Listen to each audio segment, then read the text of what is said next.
Good evening, everybody. I'm going to call the meeting of the Affordable Housing Trust's regularly scheduled second Thursday of the month meeting to order. We are hybrid tonight, so we got a few people out there. So we're going to call everybody in by roll call. Starting with Mr. Prisby, Frisbee here. Mr. Swenson, Swenson here. Matt, Often here. Bruce is here, Dan, Here. and we have Brittany. Here. All right, is that it? I think so. Yeah. Okay. Okay, so we got a lot on the agenda tonight. There's not actually a lot to, particularly speak about. I'm going to take a couple of these things out of order just so I can, get rid of them. Number 3 on the list, the grant update. Another iteration was sent back and forth between the parties. It's typically taking a couple days between, the red lines or whatever you want to call it. I think we have something that's ready to go to the subcommittee, but it wasn't ready tonight. So it's kind of a slow process. I think that's just the kind of the nature of how multiple boards are dealing with each other, including theirs. And so hopefully I'll have something. If I have something in the middle of next week, we'll have to wait till the following week to post a meeting to get it moving with the subcommittee. But I am on top of it. We're still going. They did do some test borings there this week for part of the environmental. So I was hoping to get some of that back because, it's been my position, and I think by extension the trust position, that we're staying completely out of the environmental game. We don't want any of our money going to remediate. We don't want to subsidize the town for remediation on that site. So any particular deal that's happening between the municipality and GSX should be kind of separate and aside. If you want me to change that attitude, I can, but we really aren't supposed to spend our funds on stuff like that. So that should be completely separate. But we do have to monitor it because we did just ask this week the sewer department, water department, and the select board to start looking at permits and fees and see what type of return we can get back directly to the trust. I'm optimistic on all fronts, but you never know if there is an environmental issue that could change the town's position. I'm guessing it's going to be a lot of just petrol stuff, and it's going to be a lot of they're going to have to take off a lot of fill and send it somewhere.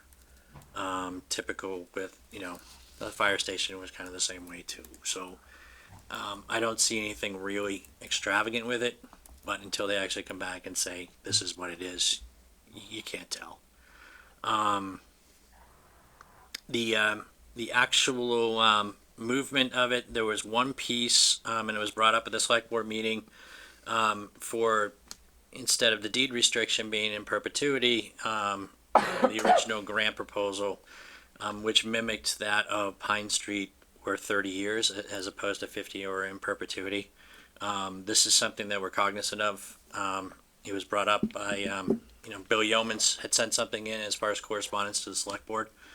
And, between Chris and I and in our talks with GSX, we should be able to handle the entirety of the situation and make sure everything is recorded properly. DHCD would eventually just say, no, this doesn't work. It's got to be beyond the 30 years anyways. But we're catching it now and we'll clean it up. So we certainly got it for our piece of it, which is the Upton Street. So, it's nice that we're dealing with the same company so we can have the conversation. That kind of leads me back to another point, which I just want to reiterate, and for some folks at home, we as a body, we don't actually report or answer to the select board. We're kind of an autonomous unit, and there's a lot of feedback that's coming in different directions, and I won't comment on the correspondence that's going around, but if you are out there and you have some consideration you want to put before the trust, I would appreciate if you send it to myself or Dan Kusher, or if you're not comfortable sending it directly to the trust itself, send it to the planning office, and the planning office will send it to us, and just mark it as trust material. We don't have our own staff. We're pooling staff services, So that's, going to be acceptable for the time being. But we need to make sure that, everybody knows the position of the trust, what the trust is supposed to be doing. When the trust is voted in, we have a pretty broad range of authority and powers that we're supposed to take advantage of, which is what the statute allows. Some towns restrict the movement of the trust. This town did not. So, if it's something that pertains to what we're doing and how we run our business here, so to speak, we need to make sure we have it internal. That's not so much for the membership. Just as somebody reads this or sees this or whatever, they'll know that the trust is available here for direct communication. You don't have to use other channels to work their way in. Especially when it's like a trust-related function. Sending emails back and forth to the town planning office over and over again when it's something that we should be part of. You start to eat up staff time for stuff that we should be doing here, and we don't want to be a burden on some of the departments in town too. In my kind of running around looking at different things, I found a good guidebook that actually has, it was prepared in 2013 by MHP, and it kind of has the who's who in it. It has both our council and Jen Goldston, who we've used, and also the woman, and I can't remember her name right now, who handles our housing production plan. That is Aaron something Sonnenberg. thank you. We're going to have to start on pretty soon. And as part of a kind of a later discussion, Matt had brought up some things at the select board meeting recently that I think we can intertwine nicely with the housing production plan, as far as a kind of a global or a municipal document that was, can look at all the interests and see that we have to do it anyways. It kind of makes sense for us to kind of lead that charge. It's called Municipal Affordable Housing Trust Guidebook. I haven't seen an update since 2013, but nearly everything in there is still up to date and relevant. So I will send it around to everybody and make it as part of our packet, and kind of go through it. Some of the correspondence and things that have been running around, and what we're supposed to do and what our role is, it's a pretty clear picture of what we're supposed to be doing. And it was a nice read too. It's well put together. It has a lot of examples of what different communities are doing, and things of that nature. Some I agree with, some I don't, but I'll leave it up to individual trusts to go through it.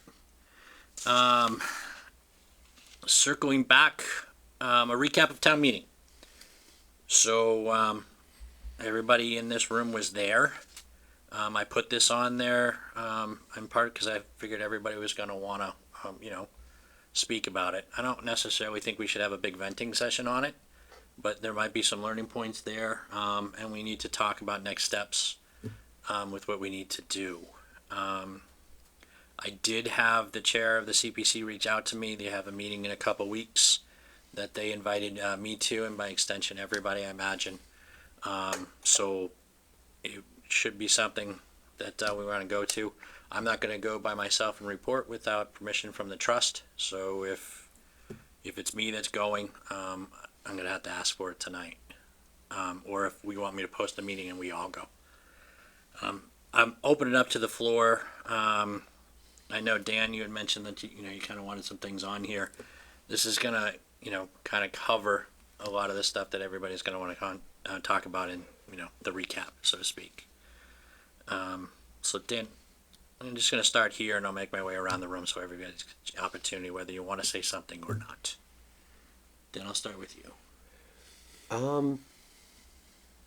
Yeah, I mean, not really looking to rehash anything, but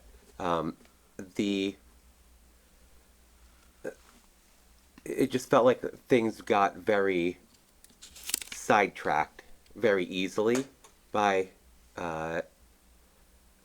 some people that were surprising to hear trying to sidetrack things, and I felt like we were all trying really hard to not make this like a personal thing, not make this about Mr. Gallagher specifically as an individual, and try to focus it on the position and on the roles of the two boards, and for him to to turn it into that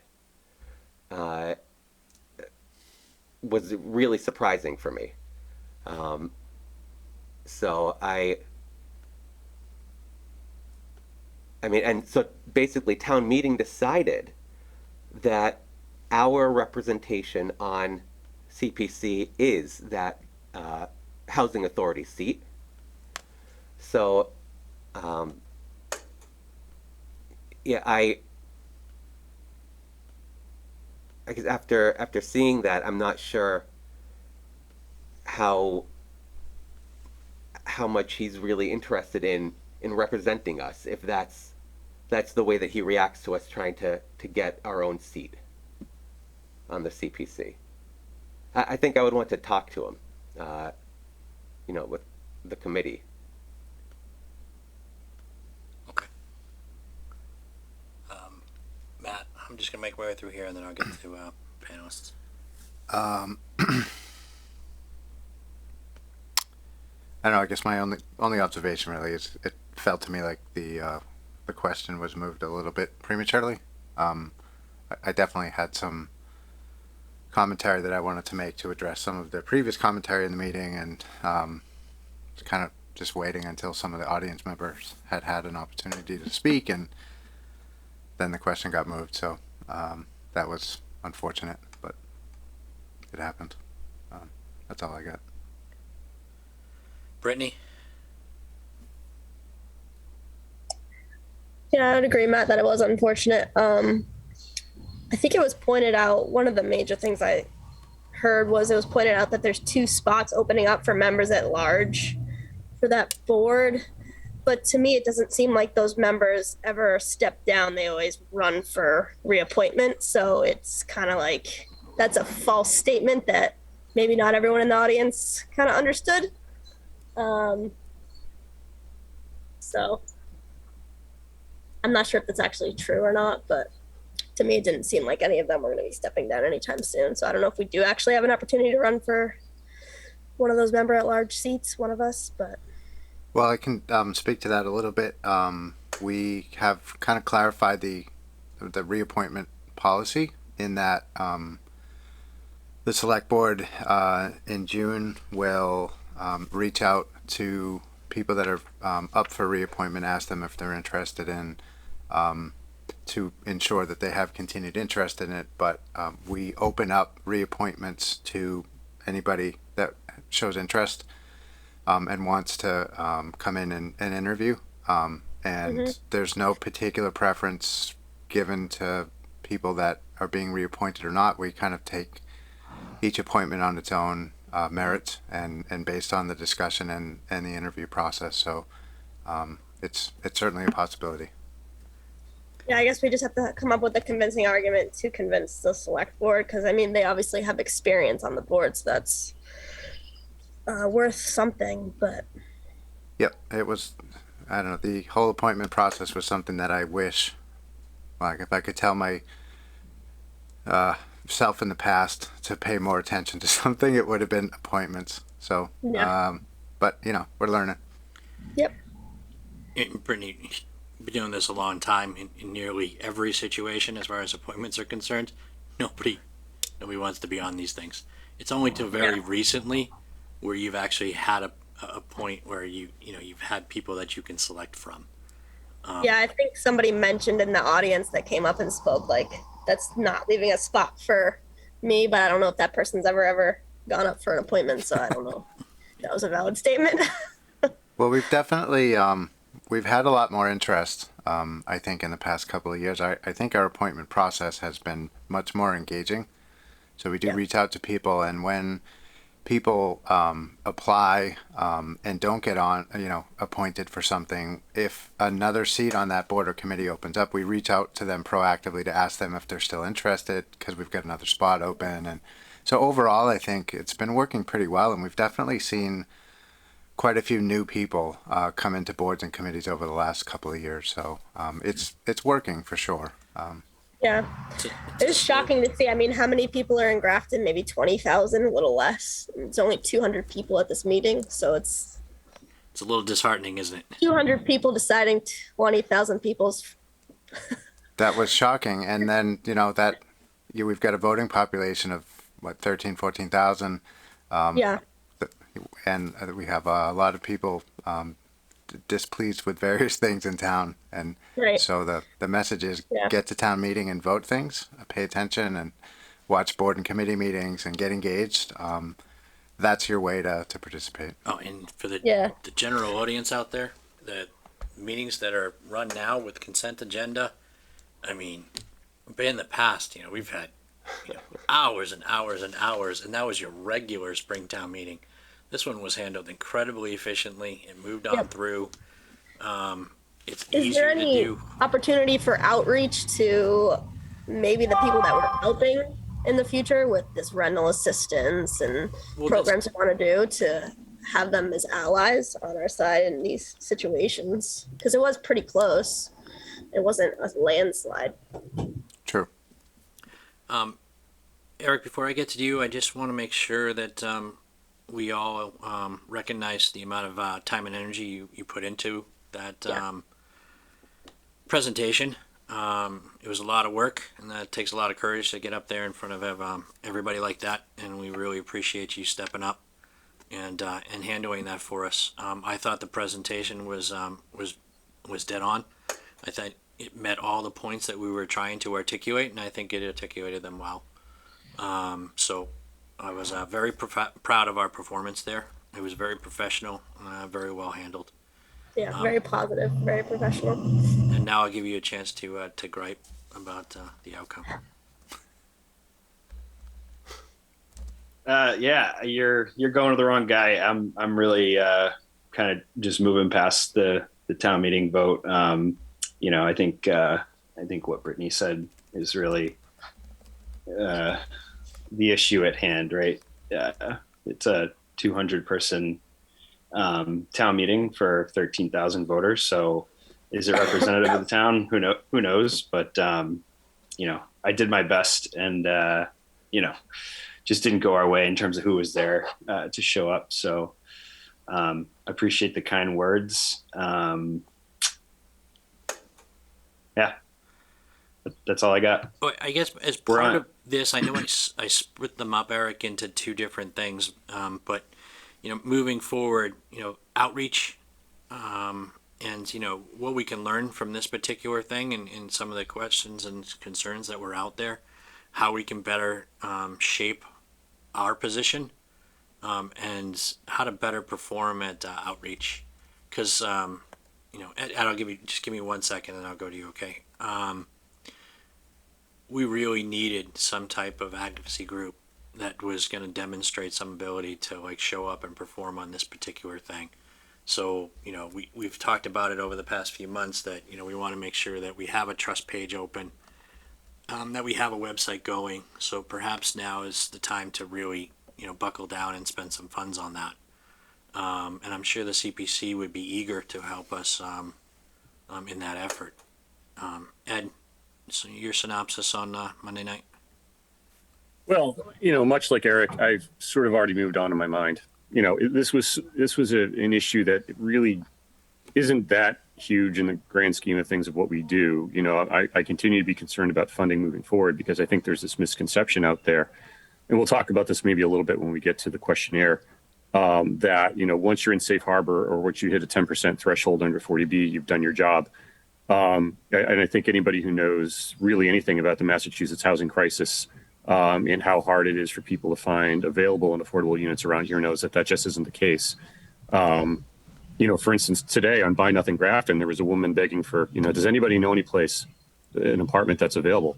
You used to be able to just go on Craigslist, and now you're practically going door to door looking for places. So I do think that, I think the vibe at town meeting was weird. And I think it had a little bit to do with us and a lot to do with an extension of national political stuff. I don't want to get too much into that stuff. Eric, I thought you did a fantastic job. I know from personal experience and professional experience that getting up there, speaking extemporaneously, keeping clear and on message, not getting sidetracked, not repeating yourself, not talking too fast, All that's really hard to do. And, there's a lot of commentary that I found really frustrating. It was hard for me to keep my butt glued to the seat. But, it is what it is. There were a few things that were said, obviously, that I found ridiculous. First, I'm sorry, Paul, rental assistance was not CPC's idea. I sat here during COVID trying to figure out how we could help. I did a lot of research. Bruce, I know you did a lot of research. And I don't mind people saying that, look, they're affordable housing advocates, even if it's just lip service. But come on, the people in this room are the ones doing the work. Don't try and take credit for stuff that we do. I will express some personal disagreement or disappointment with one of the last commentators who threw shade at the three people in this room who used to be selectmen and one still is. If there are two people in this community that have worked harder for a less popular concept than Bruce and I don't know who they are. No one here is doing this for personal gain. This is a really, really hard hobby to have. And to get that comment, it just was below board. And then, Matt's here because we have to have a select board member on the board, and he took an interest in this too. He could have done something a lot easier, frankly, like open space or rec or historic preservation, things that people actually welcome with open arms in their community instead of something like housing, which is fought tooth and nail. We have 8 attendees here in the chat or in the Zoom. I don't know how many are with you guys. Back when the Affordable Housing Trust used to sit on its hands, nobody showed up to meetings. People are here because we're actually doing something. And mind you, we haven't even facilitated the construction of a unit yet. We're just kind of close. So that was sort of, the downside of it. On the upside, I will say more people are talking about affordable housing online in the community now than they ever have. And that is in part because of the situation I think people find themselves in personally and across Massachusetts, but also in part because I think the people in this room have done a good job of advocating for this and talking about it. So let's keep up that good work, keep it positive, and just move on to the next thing, which is, GSX and Upland Street or Worcester Street. Okay. So, as far as a plan of attack for coordinating meetings moving forward, would you like me to reach out to the ZBA, the GHA, who handles the appointment process for that particular affordable seat on the CPC, and then planning board as well, which, I favor the ZBA and the planning board because as much as people want to talk about LIP and things of that nature while we're in safe harbor, planning board and ZBA are going to be instrumental to the process. The only reason why GSX on Upton Street is happening is because the planning board put forward the overlay district, which I know, a lot more people than just them had a hand in, but that's a piece of it. If we want to continue, a smart growth forward and, try to do our part to handle the housing crisis and to make sure that, Grafton is staying in safe harbor, which, whether you like that ideological argument or not, it's certainly relevant when you see that, a lot of the funding sources and a lot of things we need to do are going to happen at town meeting. And, Scott Rossiter got up there and said everybody there was in favor of affordable housing. But unfortunately, some of the other arguments that were before and after are something that we're going to have to tune our message to. So, we need to make sure that if we're proposing an overlay district or something like that, that would allow that type of development, we can. Eric.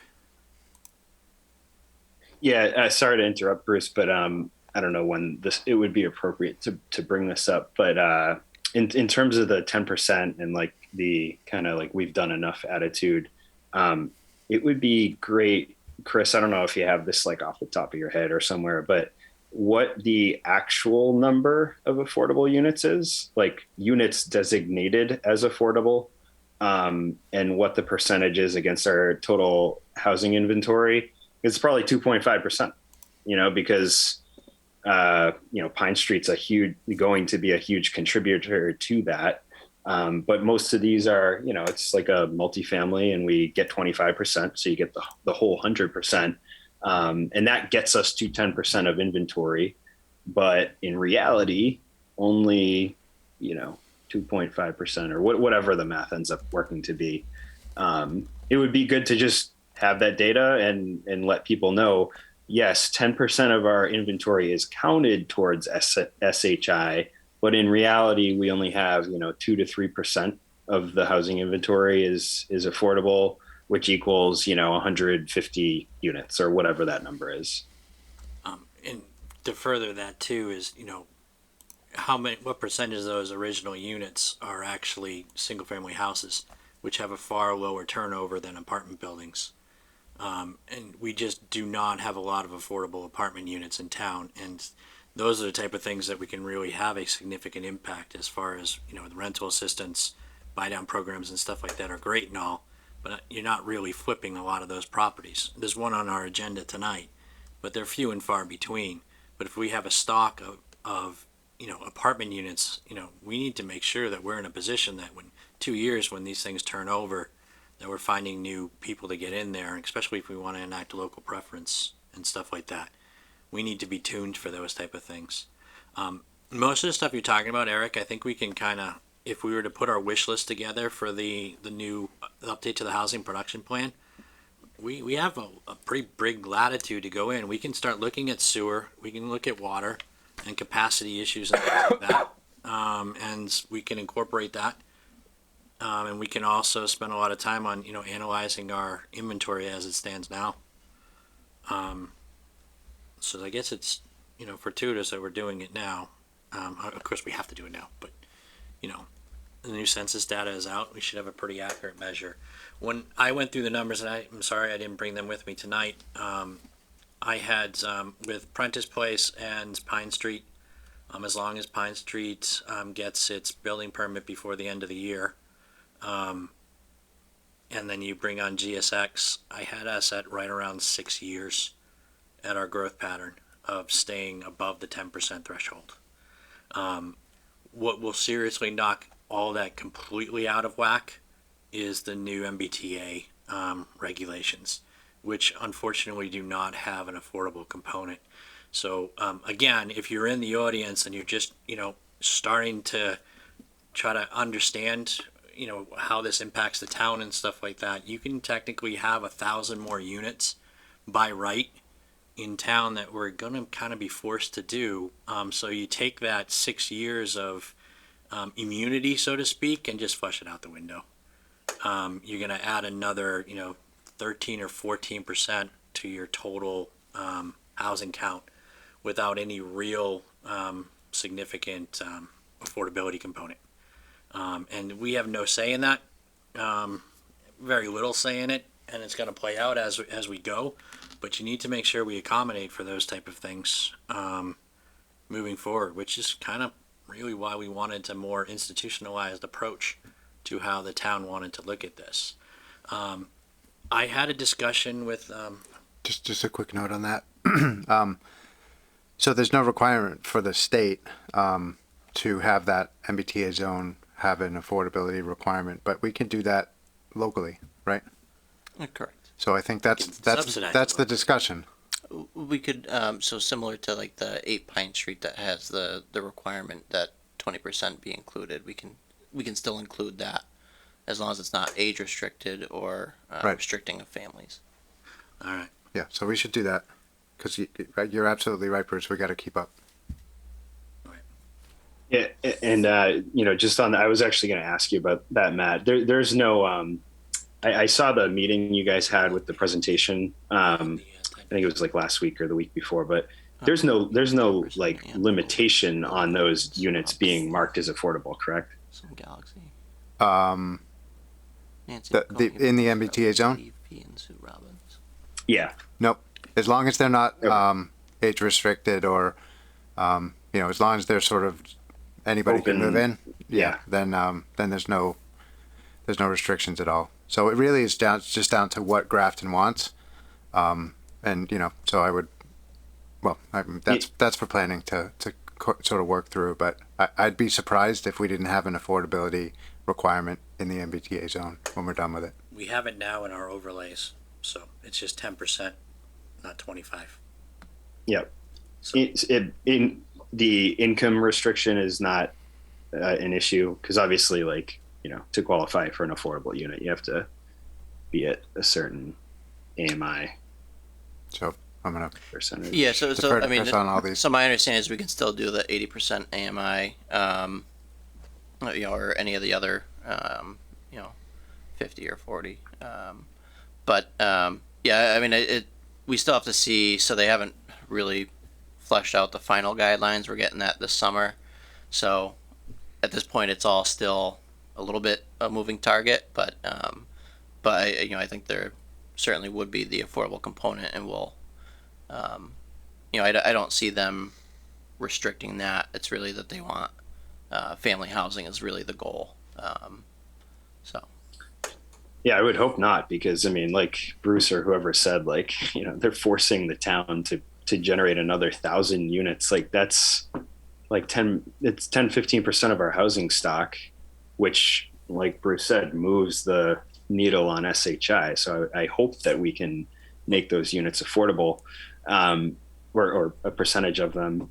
My other thought there is, I think that's probably going to be like a prime, opportunity and instance where we're going to probably have to ask the town for money through CPA, because I think developers, they're smart. They're going to know, like, Grafton has to build those units. So there's not, at least in my mind, there's not as much of a leverage point for Grafton. Like with Pine Street, it was an RFP, and, a bunch of people applied, and GSX was willing to play ball in terms of the percentage of affordable units. I don't know if that'll be true when it's a state mandated build with a timeline on it. So in that case, if we're not able to negotiate it kind of upfront, then we might be in a subsidization scenario like with GSX, in which case we would be asking the town for money to subsidize to make,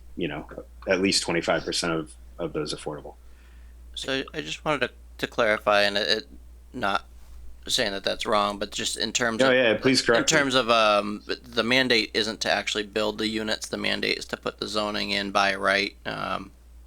It's a little bit of a caveat, because if you make it by right, it's going to happen. But but I just want to make that clear that No, I appreciate it. Yeah. So it's like, hey, it's like 6 half dozen or the other. They're not going to force us to build the units, but like, you're putting the zoning in place so anybody can just come in and do whatever without, the town having much say. So it's going to happen. Well, and just, as this all flushes itself out, like most of these type of things that get forced on us anyways, by right could mean a bunch of different things. By right to me doesn't mean that the town can tell me that I have to build these, I'm allowed to build these, but, I have to adhere to a certain thing that's going to make it restrictive on me. I mean, we'll see how it goes. I guess the point is we need to make sure we're cognizant of this and make sure it's part of our broader approach. And as part of our argument is concerned, we need to make sure people are aware that these things are on the horizon and the density is going to come. And just how you've seen this town develop over the past 30 years. Dave Robbins put together a great little study. If you were to look at, what we're producing in town, we're producing incredibly valuable single family homes, which is counterintuitive to, affordability. And if we had changed, or pivoted, 10 or 15 years ago, and included density in some of these projects like we're doing now, we could actually have gotten to the point where we're dictating control. So, we need to make sure we don't make that same mistake, because our old master plan has build out at 30,000, not 20,000 where we're at now. There's a lot of growth that's going to happen in the town over the next 10, 20, 30 years. So it's all part and parcel, Matt. You have something? Yeah, just quickly. So, there's a couple of things with the MBTA zoning too. If we require 25% affordability, that could keep us in safe harbor with that kind of density for who knows how long. That could be our kind of long-term strategy for, I don't know, a decade or two, maybe, depending on how much gets built. So that could be a net positive. And, as we look at the municipal impact analysis that Eastland presented to the select board and the trust, there's also a significant positive tax benefit to that kind of density as well. So you know, we have some great talking points. We just need to make sure we're connected with ZBA and planning and whatnot. So that being said, does anybody have a problem with me reaching out to the representatives from the other organizations in town and it's just starting the discussion? I will say that I met with Bill McCusker. He's on the ZBA, of which I know I didn't have very many kind words for, but we all need to work together on this. So I think that was part of that.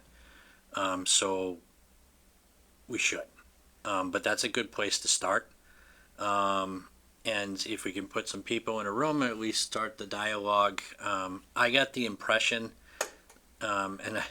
just from the way and the nature of this thing, if we don't just step up and kind of put our foot in it and just start it, it's not going to start, on its own. I think we need to get it to the point where it's critical mass. Whether it's us making the decisions, I highly doubt that, coming off that town meeting. But at the very least, we need to put, everybody in the same room so there's a cognitive effort to put something forward that we can coalesce around, instead of just saying we're going to just do a master plan and put it on a bench. We're going to do a housing production plan and put it on a bench and let it just sit there. While everybody complains about overdevelopment in town, and laws that are put on us like 40B and the MBTA stuff, and you can complain all day long about them, but that's the sandbox you're in. We got to work with it. And if people had paid attention and worked with it, in the past, we'd probably be in a better spot. So we need to make sure that I think we're in a good spot now, and we need to capitalize on it and take advantage of all the opportunities we have now. Especially because Ed's right, everybody's talking about it. I mean, if we weren't talking about Article 37, there'd be like 47 people. It'd be FinCom, Select Board, the moderator, and like 12 other of us in the audience. So obviously it attracted some attention. We just need to, figure out a way to make sure our message gets across and we incorporate more folks into it. Dan?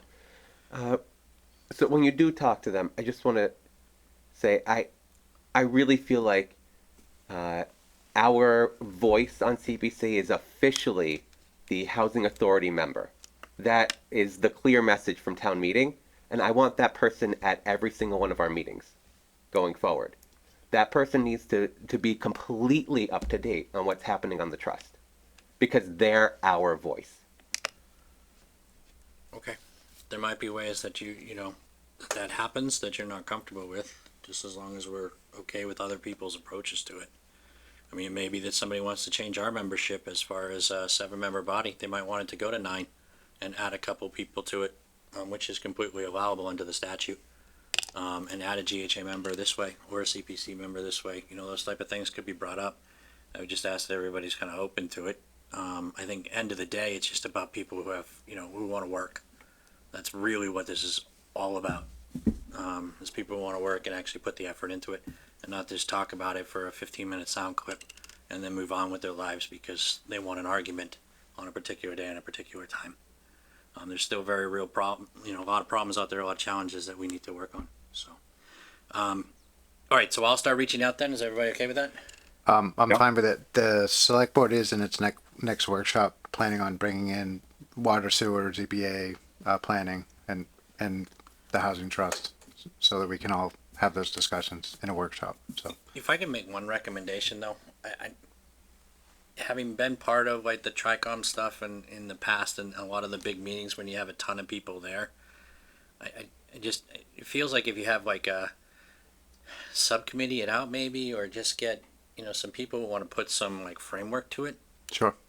So you have actually when you leave the meeting you have some deliverables that we can talk about in our own committees. I always find that we go to these things and it leads itself into conversations about stuff that's really not poignant to what we're trying to do. And then everybody leaves and they're like, oh yeah, we had this great meeting last year, and then all of a sudden that year went by and you're like, oh, no, we haven't really done anything. Sure. And when you put that many people in the room, I mean, look at me, I've just talked for like 47 minutes. Well, what do you think about just representatives from each group? Because I don't think we have enough seats. Well, no, I think we for do. all, I think we do that, and have some representation from each of the boards to try to put together the framework and the agenda, what we want to get accomplished, and then go to Tufts and get the auditorium like we used to do in the past. and then put everybody in there and kind of hash it out and have, some people actually committed to putting something on the screen and said, hey, here's some options we want to do. And then, of course, you're not going to vote on it because not everybody's going to be in session, but Sure. at the very least you can say, oh, yeah, this is a nice path forward. Let's talk about this some more and send it back to the committees to, get a firmer understanding and get them to sign off on it. Yeah. Or make the changes that they need to make. I think it's a good idea.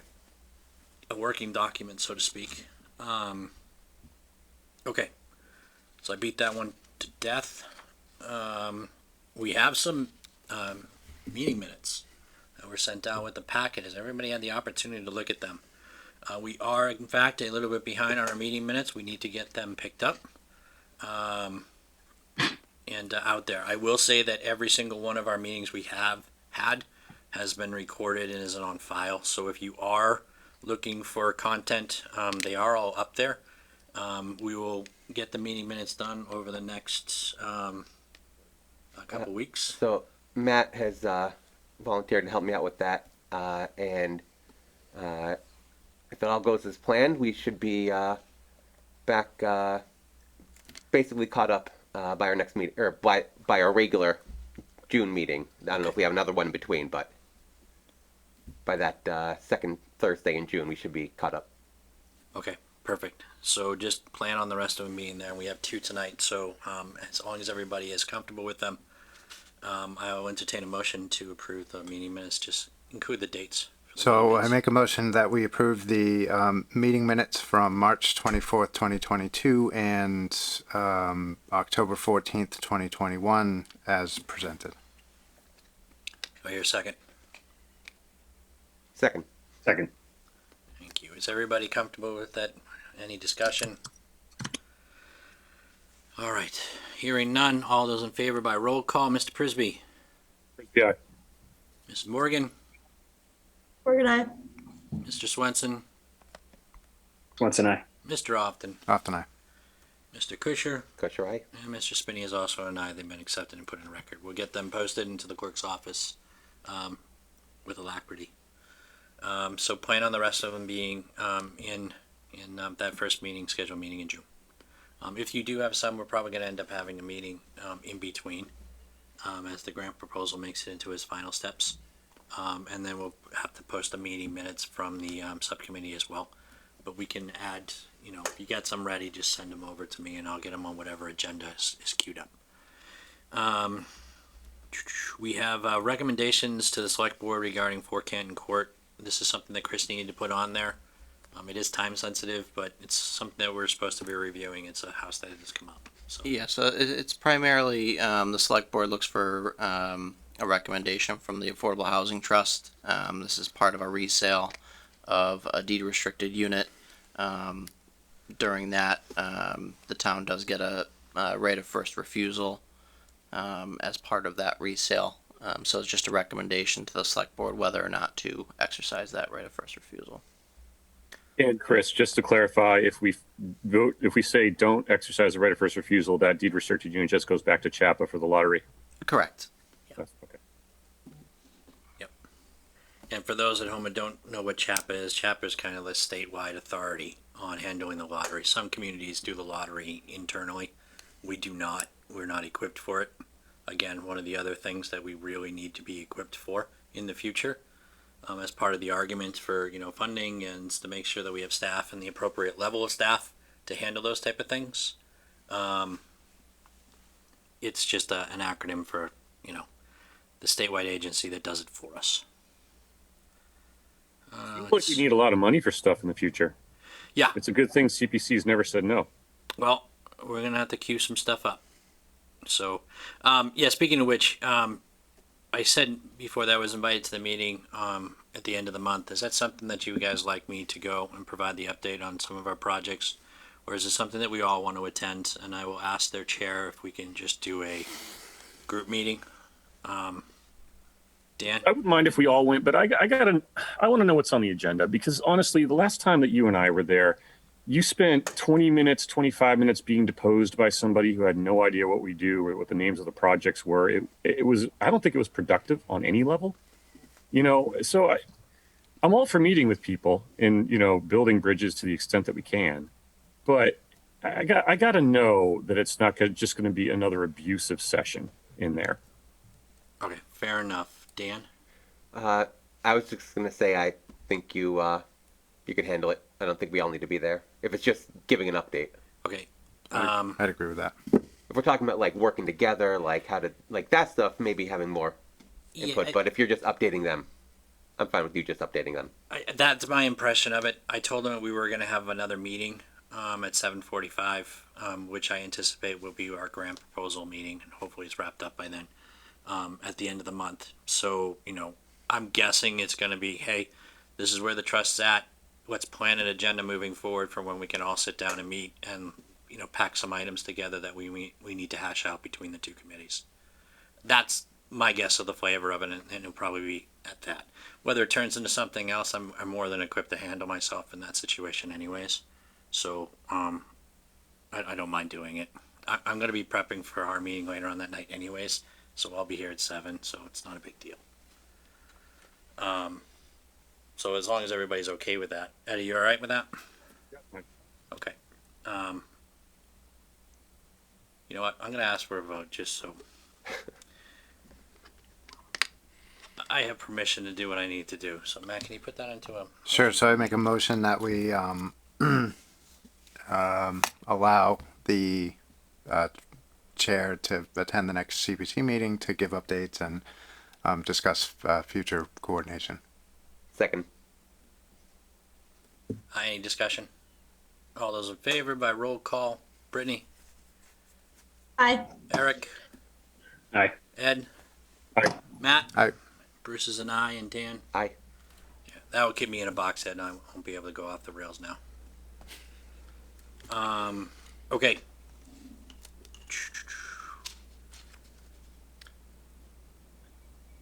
Do you have an update for us? No, if we could just vote on that recommendation, either Oh, two I or apologize.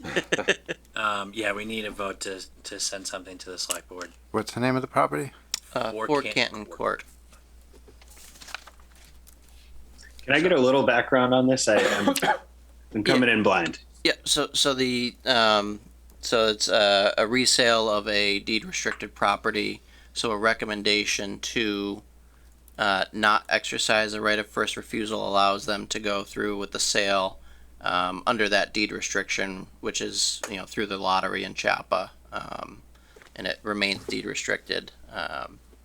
A recommendation to exercise the right of first refusal would be typically exercised if you want to purchase, whether it's to adjust the deed restriction or remove the deed restriction for whatever reason.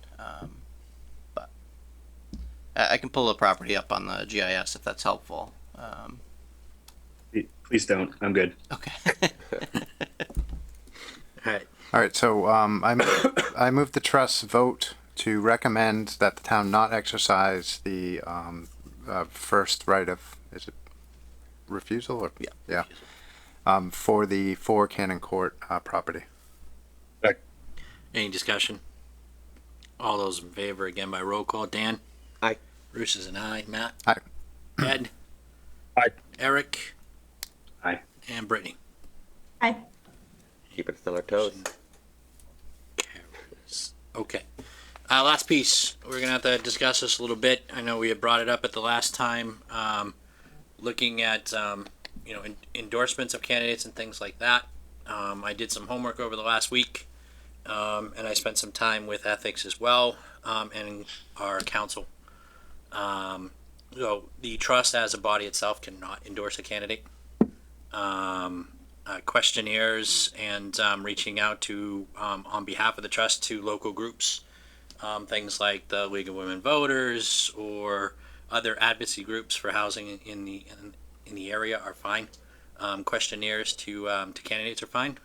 We are not allowed to take part in what you would call like a campaign trail type of stuff, materials, pushing stuff. All that leads back to kind of that overall sense that you're not allowed to endorse a candidate. You're not allowed to use this space as a political platform for independent candidates. As far as the questionnaires are concerned, this is something that's done in a lot of different communities. It's certainly something that we could have spent some time, had I known at the time. Of course, I didn't. Submit some questions from the trust itself to the League of Women Voters for that debate night. So it is something that's practiced in moderation in some places. In some places, it's a full bore type of thing. The trust takes a very, very active role in the political aspects of town. Not only in candidates, but also showing up to select board meetings and other key players in a community for proposals that they're moving forward with. In this trail, everybody here should know, because we don't have like a guidebook. We are special municipal employees, so there are some exemptions to ethics that we are privileged to, according to the statute. I did print off the open meeting law guide because there seems to be in town a lot of this stuff going back and forth. I will send it to everybody. Candy does this when you get on the board and when you swear in anyways. I did reach out to her and ask for a copy of what gets sent, so I'm going to send it around, and I'm also going to ask that it goes back to the select board via our rep. Sure. That this gets bounced around to committees that are out there now, both elected and appointed. There are some caveats in there as you read through, for elected positions having some exemption in the political process versus appointed positions. There's also some for, if you don't get paid, you're not technically an employee, but a lot of what's in the open meeting law that you have to adhere to applies pretty much unilaterally across the board. And the exceptions are fairly well documented in there. So pick your way through it when I send it again. There is a online piece to it. I think Candy's going to send it out again anyways, but that's up to her.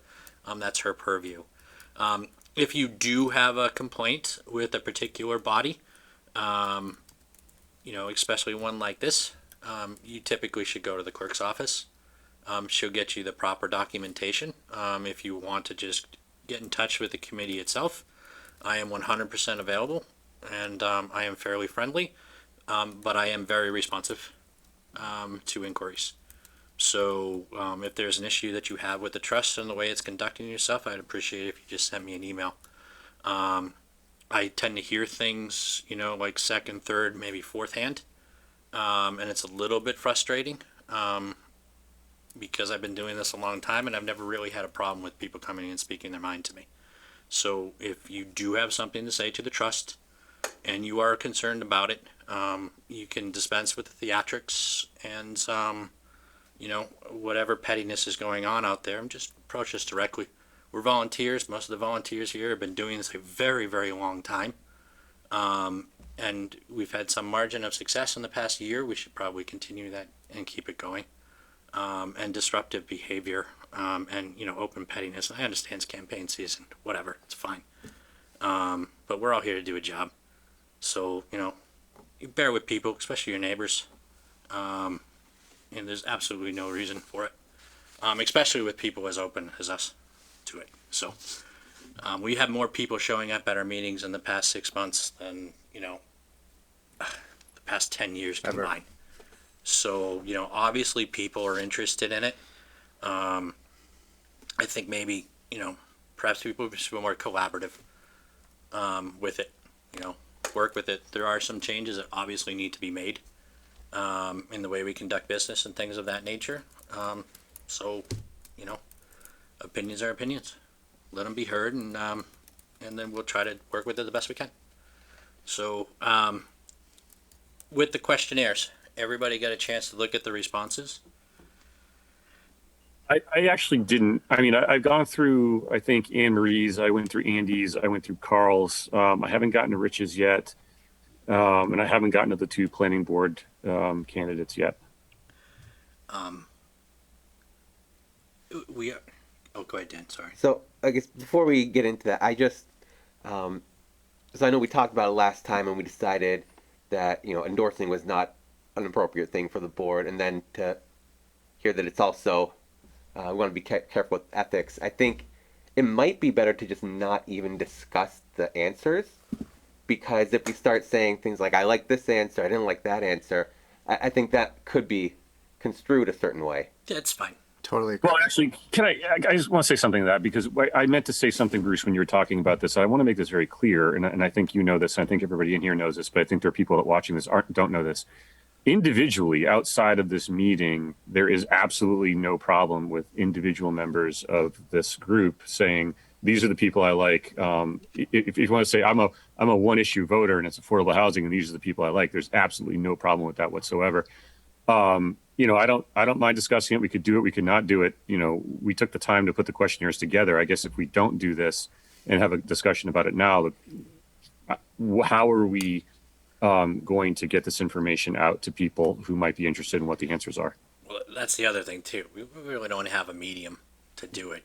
We have people in attendance, so we seem to be getting 6 or 7 people. They're the same 6 or 7 people every single time, and I'm not sure it has any bearing on it. Now, the questions are in our packet, so they are readily available if people wanted to go find them. But we don't have a website. We don't have a Facebook page. I think, and I said it when we talked about this before, I was late to this. We have other priorities that we were working on. I think in the future, we can spend some time on this, and when League of Women Voters comes around, we submit some questions and do it that way, and then use those media outlets to kind of get our message across. That these are our projects, these are our questions, these are our concerns with the community, and let the candidates respond to them themselves. I don't know how much we're going to do with this stuff this year. I mean, the election's next Tuesday. So I'm with Dan on this. Is if there's any question in anybody's mind, there's just no reason to go any further. But Ed is 100% correct. You are allowed to, discern this information however you want, and as trust members, you can go in any direction you want. The only thing we can't do is vote on an endorsement as a body itself, or use. Can we have a discussion about? I'm sorry, Bruce, I didn't mean to step on you there. Can we have a discussion about maybe issuing a press release saying that the Affordable Housing Trust issued to the candidates a questionnaire concerning affordable housing issues, and these are their answers, and attach the questionnaire responses to that press release? I don't know if maybe the Grafton News doesn't even run with it. Grafton Comment probably would.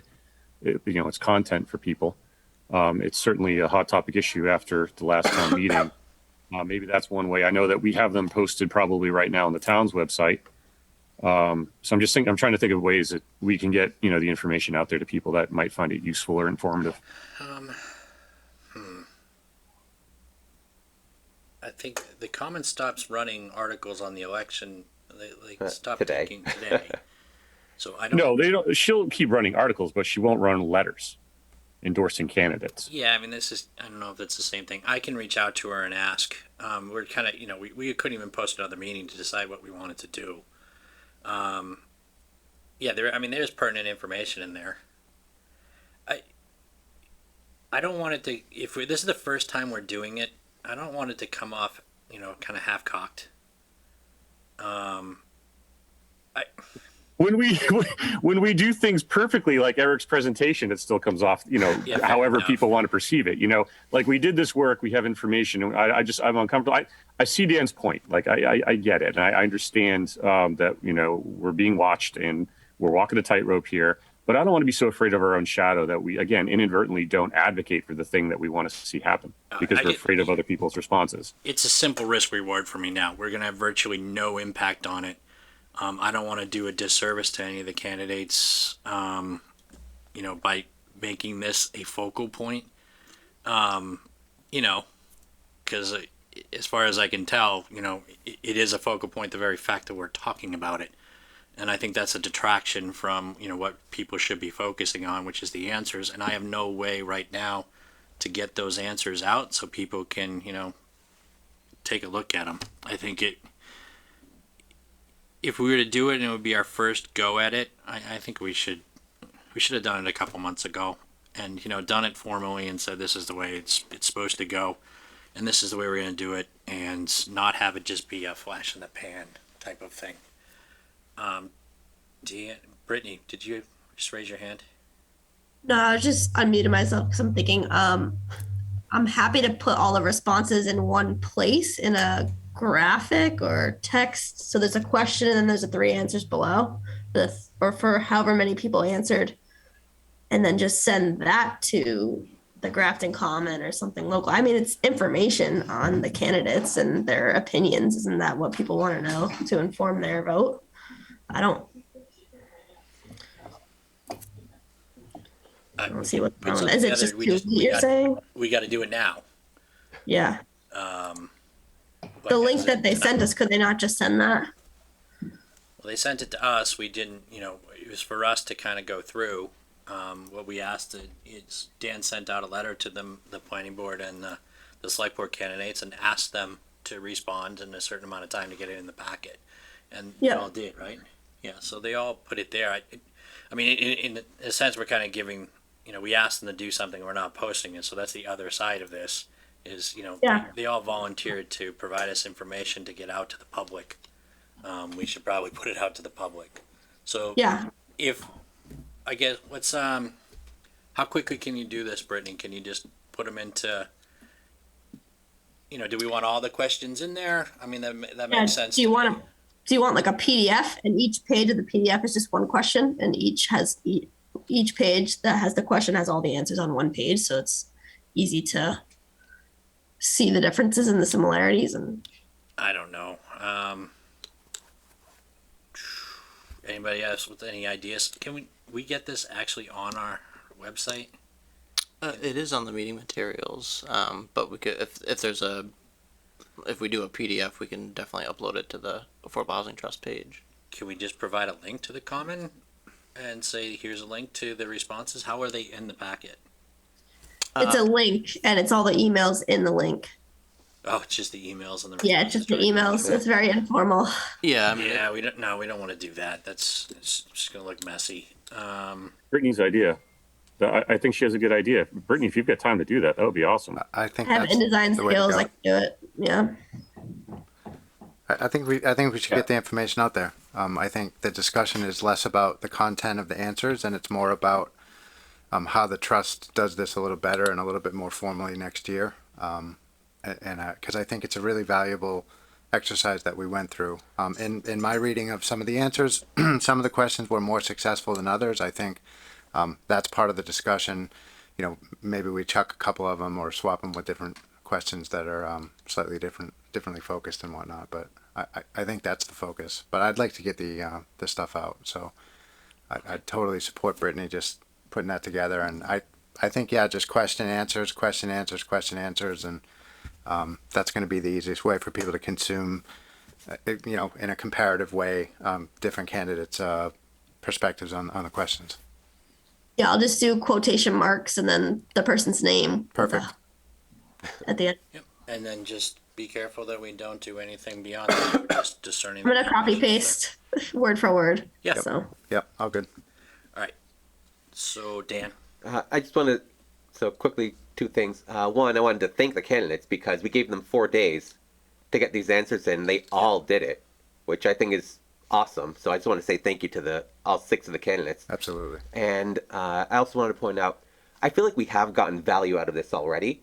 I think just having the candidates think about it and put their answers into words and have them be like a concrete, coherent answer, I think helps the candidates to think through what their views really are on affordable housing and helps them refine them. And I think that's good because 4 of those people are going to be in office soon. Yep. And they're going to be making decisions that affect affordable housing, and they're going to be going into it with fully formed ideas now. Right. And not to say that they didn't, but sometimes you have sort of a feeling about something, and then when you're forced to put it into words, it becomes more concrete, and maybe the details might change. So I think having that is good. And then one of the candidates mentioned that it wasn't something they had a lot of experience with yet, and did some research on it. And I think that's awesome because we got somebody to do more research on affordable housing while running for office. So fair enough. Okay. Yeah, and Dan's 100% right. I mean, 4 of those people are intricate components to how we work together, and now they know we exist, which I think there were points in my tenure on this committee that I don't think anybody actually did. So, I mean, half the town doesn't even know we have a select board, so it's kind of one of those things. All right, Brittany, so you're going to put that together. We need a vote for allow her to do it, and then why don't you send it? Do you mind if she sends it to you? Yep.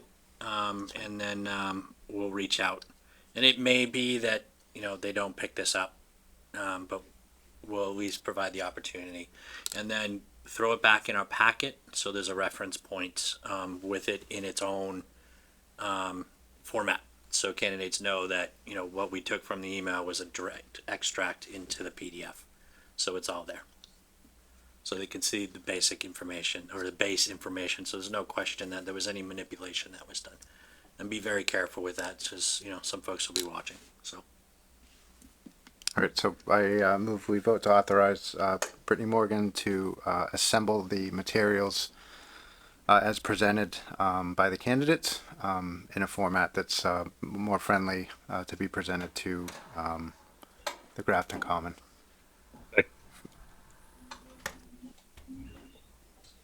It's seconded. oh yeah, Yeah. I was distracted. Anyways, so any discussion? All right, by roll call, Matt. Aye. Dan. Aye. Ed. Aye. Brittany. Hi. Eric. Aye. And Bruce is an aye. Yeah, I'm going to echo what Dan said, that everybody participated, and it was good. And there's a lot of good commentary on there. So it's worth a read. We'll make the improvements as we go. And, next year, hopefully, it will be a, something that we can work off of.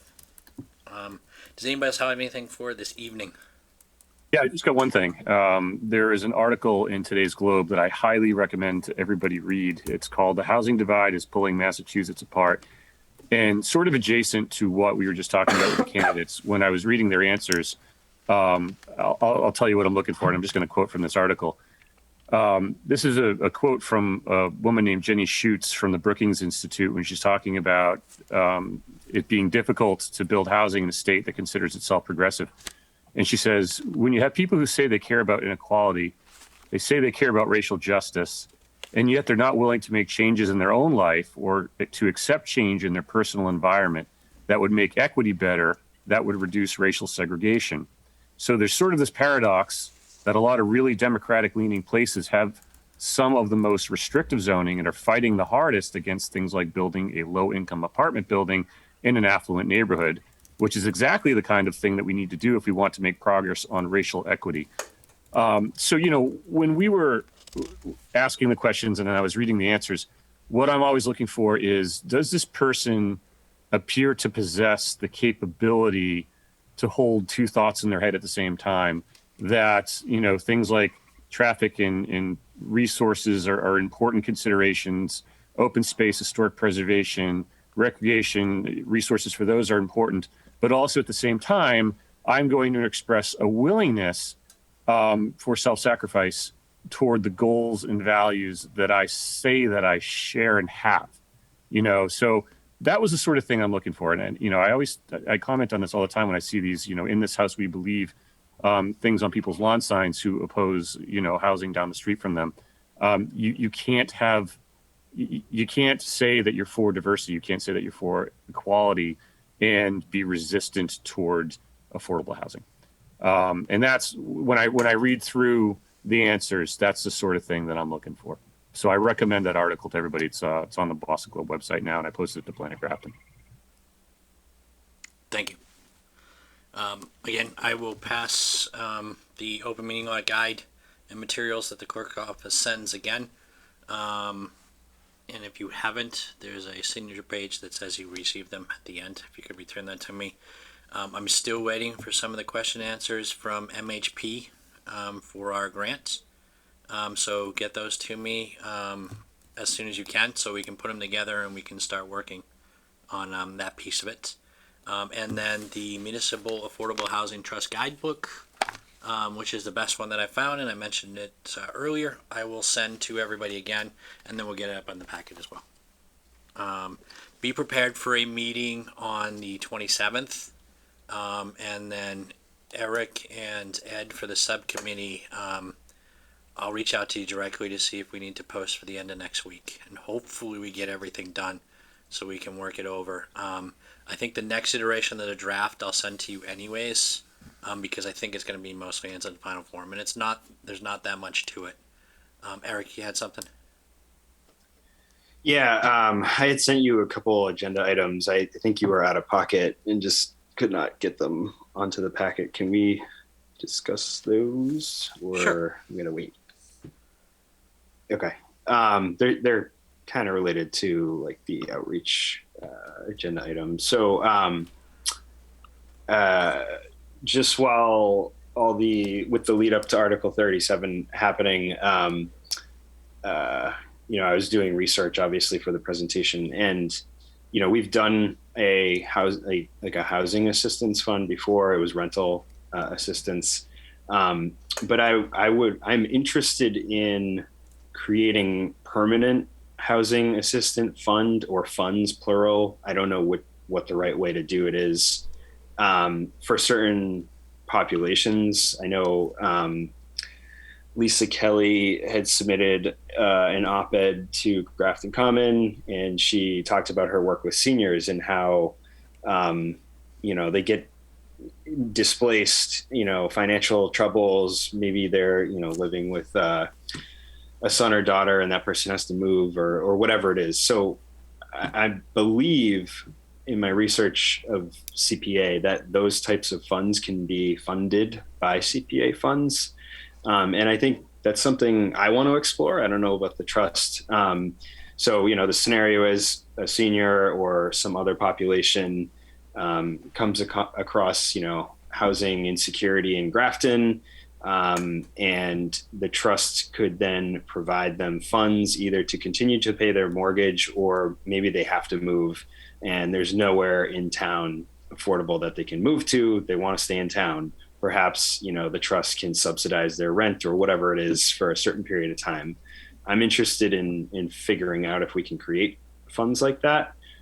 So I guess maybe the first action from it would be me just asking the trust to reach out to the Council on Aging would be one. I'd also like to reach out to the Disability Commission to see just get their take on things. And then I haven't thought about this enough to think of other entities to reach out to, but just like to do some research on behalf of the trust about what's needed in town in terms of funds, and then I can report back.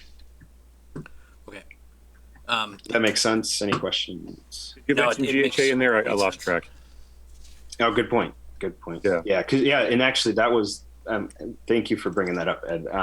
Cause I know GHA has like a massive wait list of people that are trying to get into those. Yeah. And, they may never get on there. So, I'd love to talk to GHA and see like, hey, can you ask for people's consent on the wait list, to see, if they, might qualify for funds from us or something like that. So yeah, that's another board I'd want to talk to. That's on my list of folks to reach out to. So hopefully, it won't happen at once, but we'll program it in as best we can. It might be us going to their meetings too. I'm sure everybody's going to be fine with that, especially if we're just sending representatives. Eric, the only caveat to that is yes, those programs, both for the mortgage side and the rental side, are all stuff that are you can get a good list of them together for towns that actually do it now. So in the guide, there's a few of those communities that do it already. Okay. The one caveat is you typically can't make them exclusive to one particular demographic. Yeah. Okay. But there's a broad range of how you can do it. The biggest piece of that is funding. You need to have stable funding sources for them. So you can't, get to a position where you overcommit. And it leads back to that institutional argument that we made. When all of us are on the trust and somebody gets on the trust or somebody changes the nature of the trust, all those people who had some expectation of relief, they get left to the winds. So, another thing is, to add to that is the local initiative, which we don't do in town because typically people make too much money in town to qualify for it. but there are programs that we can use that will help, you know, new firefighters, new teachers, find locations and get them in to locations that they wouldn't have otherwise been able to afford, by subsidizing first lasts, negotiating with landlords for guarantee agreements and things of that nature, which, you know, if we were to reach out to the school committee and the school department and say, hey, you know, because I know hiring across the board is very, very difficult, and getting new teachers and retaining is also very difficult. And from a municipal aspect, it's damn near detrimental when you have people come in for a couple of years and then leave, which happens a lot because, you know, we all know it. We all work. So getting $5,000 more to hop into another community is, you know, is enough for somebody to say, yeah, I'm going. So there are other, you know, there's a lot of stuff that we can help, like internally too, Eric. Yeah, anything else? I'm sorry I didn't put that on the agenda for you. It's fine. It's covered under the topics. I think that's what I mentioned to you earlier in the week. Yeah, it was less than 2 days before, so Yeah. that's my bad. I should have sent it earlier. Well, if I didn't talk, you know, it's fine. Anybody else got anything? I'll entertain a motion to adjourn. Thank everybody for coming out tonight. Please continue to participate if you're in the panelists. Who's got a motion for me? So moved. Second. All right, all those in favor by roll call. Brittany, I. Eric, Aye. Ed, Aye. Dan, Aye. Bruce, is an aye. We are adjourned.